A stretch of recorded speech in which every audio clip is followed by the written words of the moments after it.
Mandate आ जाती है। तो चुनाव में हम किस तरीके से काम करेंगे, क्योंकि हमारा जोश और जज्बा अगर सही जगह पर लगेगा तो इंशाअल्लाह ताला उसके नतीजे हैरान कुन रहेंगे। आज हमारे बीच में जो शख्सियत मौजूद है,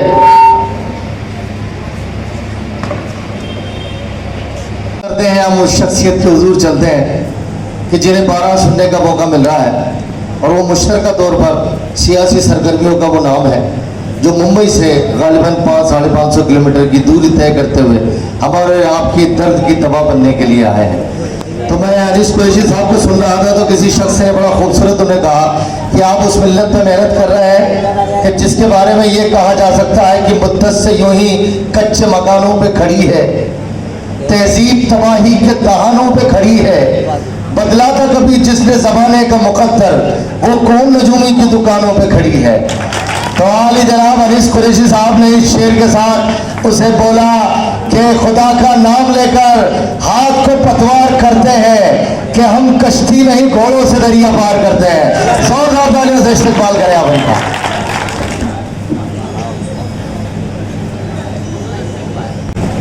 इस बूथ कमेटी के मीटिंग में हमारे बीच तशरीफ लाए शिरकत फरमा, जिन्होंने अपने ख्यालों से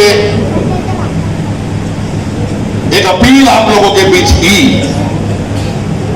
एडवोकेट हाजी बेग साहब, मैं चाहूंगा कि सबसे पहले जोरदार तालियां उनके लिए हो जाए।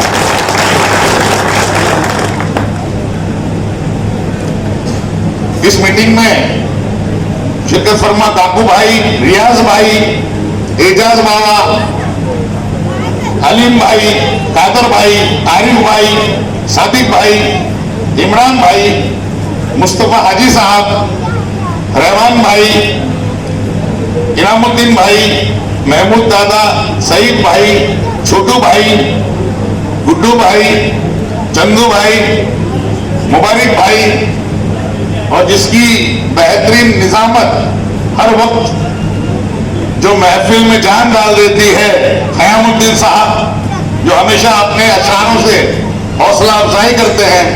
और तमाम इस डाइस पे मौजूद, मैं माजरत चाहता हूं किसी का नाम रह गया है, तो तमाम जिम्मेदारान और मेरे सामने तशरीफ फरमा सभी बुजुर्ग साथी, नौजवान साथी, मेरे दोस्तों, कौम मिल्लत की बात से उन्होंने शेर से मुझे आवाज दी क़यामुद्दीन भाई ने। तो इस कौम के ताल्लुक से मैं तो हमेशा कहता हूं, सोई हुई जो कौम को मुर्दा समझ रहे हैं, लगता है समंदर को वो खतरा समझ रहे हैं।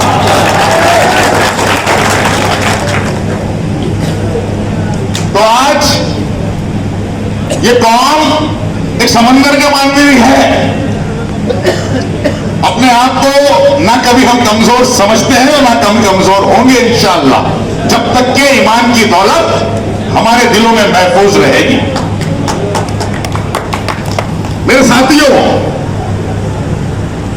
बहुत अच्छी बातें आज की मीटिंग में हमारे बुजुर्गों ने, हमारे दोस्तों ने, हमारे साथियों ने आपके बीच रखी कि किस तरह के हालात मुल्क के हैं, रियासत के हैं, जिले का है और हमारे शहर का है।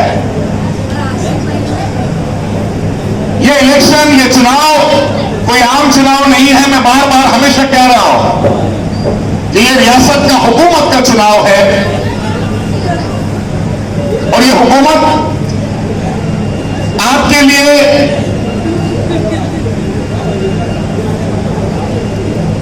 अच्छे फैसले, अच्छे कानून लाएगी, एक अमन और खुशहाली लाएगी। पिछले 2 दशक से, तकरीबन 18 सालों से इस मध्य प्रदेश में भाजपा की हुकूमत है, और किस तरह का हाल पूरी रियासत का हो गया है, यह मुझे बयान करने की जरूरत नहीं। इसीलिए मुत्तहिद होकर मजबूती से एक एक उम्मीदवार को जिताने की जवाबदारी हर कौमों की है। केवल मुसलमानों की नहीं, मैं हर कौमों की बात कर रहा हूं, क्योंकि कुछ भी बचा नहीं यहां अब के बहार में, सब कुछ फना हुआ यहां गर्दो गुबार में। 5-6 दिन के दिखाता रहा, मगर अरसा गुजर गया है इसी इंतजार। और हालात ये बदलने को एक वोट है अनीस, कुछ भी नहीं रहा है मेरे इख्तियार। इस वोट का इस्तेमाल हमें इन हालातों को बदलने के लिए करना है। बेशक कई नाराजगियां, कई नजरअंदाजियां होती है, मगर इन सबको बुलाकर एक बेहतरीन सरकार, एक अच्छी रियासत में हुकूमत और नुमाइंदे चुनने की जवाबदारी हमारी है। हमारे बुजुर्गों ने जो अपील की, इसे सोचने की और समझने की जरूरत है। आप तमाम साथी जो है जिम्मेदार है, अपने वार्ड के बूथ के अध्यक्ष हो, बूथ कमेटी के मेंबर हो, अपने बूथ पे हर एक शख्स को आप जानते हो। अपने इलाके में जहां तक पहुंच सकते हो, जहां तक अपनी आवाज को पहुंचा सकते हो, उन्हें मनाना, उन्हें पोलिंग बूथ तक लाना, ये आपकी जिम्मेदारी है। आपकी जिम्मेदारी है या नहीं है? तो आप लोग अपनी जिम्मेदारी को निभाओगे? पक्का निभाओगे? जोर से आवाज नहीं आ रही, जोर से आवाज, हाथ ऊपर उठा के बोलिए, सारे के सारे हाथ ऊपर उठा के बोलिए। इंशाल्लाह ये वादा, अपने आप से ये वादा करें कि हम वोटिंग परसेंटेज इंशाल्लाह बढ़ाएंगे। वो तो सभी लोग बोल ही रहे हैं। आज किस किस तरह के हालात हमारे सामने आए या नहीं आए? मौजूदा सरकार, चाहे वो राज्य की हो या केंद्र की हो, बार बार सबसे ज्यादा जो उनके निशाने पे रहे वो अल्पसंख्यक रहे या नहीं रहे ना? कभी लव जिहाद, कभी घर वापसी, कभी मॉब लिंचिंग, कभी गौ हत्या, कभी एनआरसी, कभी सीएए, है ना? परेशान किया या नहीं किया? हमसे पूछ रहे कि तुम पहचान पत्र दिखाओ, पूछा ना? उस वक्त मैंने कहा, क्या कहा? हमारी आन भारत में, हमारी शान भारत में पड़ा है वक्त जब भी दिए हमने जान भारत में। मगर अफसोस, जो थे कल तलक अंग्रेज के मुखबिर, हम ही से पूछते हैं आज वो पहचान भारत है ना? तो लड़ाई उन मुखबिरों से है, उन गद्दारों से है जो देश की फिजा को, देश के माहौल को बर्बाद करने की कोशिश कर रहे हैं। ना उन्हें किसानों से हमदर्दी, ना उन्हें जवानों से हमदर्दी, ना उन्हें नौजवानों से हमदर्दी।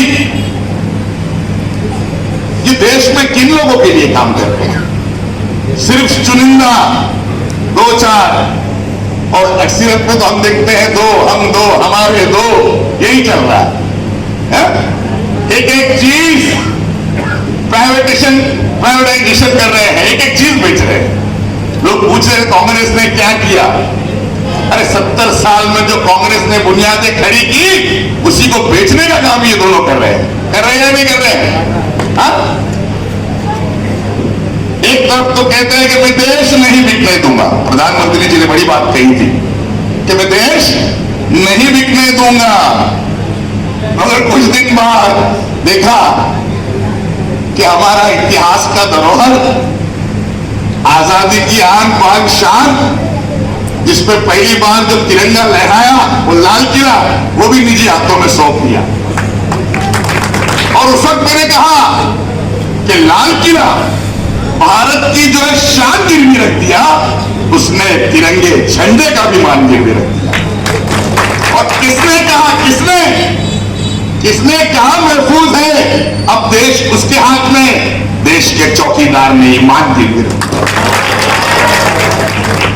तो आज हमें इन झूठे फरेबी लोगों से इन्हें बेनकाब करना, बेनकाब तो ये हो चुके हैं, इन्हीं के लोग इन्हें बेनकाब कर रहे हैं।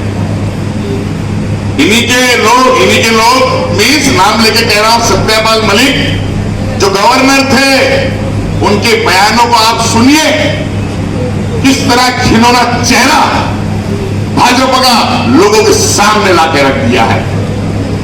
इनकी देशभक्ति कितनी फर्जी है ये तमाम जनता जान चुकी है, इसलिए इन्हें उखाड़ने का वक्त आ गया है। और इतनी आसानी से ये नहीं उखड़ेंगे जब तक कि तमाम कौमें हमारी मुत्तहिद नहीं होगी। तमाम कौमों को मुत्तहिद होना होगा, तमाम। और ये बूथ पे बैठा एक एक कार्यकर्ता जो है ये कमजोर नहीं, क्योंकि लड़ाई आपको लड़नी है, जमीनी लड़ाई आप लड़ोगे। हम तो कहेंगे जो बातें हैं, अपील करेंगे, मगर वर्कर तो आप हो, असली लड़ाई तो आप लड़ोगे, असली योद्धा हो आप, तो जिम्मेदारी आपकी बनती है। गली कुचों में, मोहल्ले में लोगों को निकालोगे बाहर, वोट तक पहुंचाओगे। अगर कोई नाराज है तो उसकी नाराजगी को दूर करने का काम भी आप लोग करोगे। हर जगह बेग साहब या अनीस कुरैशी नहीं पहुंचेगा, काकू भाई नहीं पहुंचेंगे, अलीफ भाई नहीं पहुंचेंगे, आरिफ भाई नहीं पहुंचेगा, रियाज भाई नहीं पहुंचेंगे, आपको जाना होगा। जाओगे इंशाअल्लाह, वादा, पक्का वादा। आपको पूरा उठे नहीं? माशाअल्लाह, माशाअल्लाह।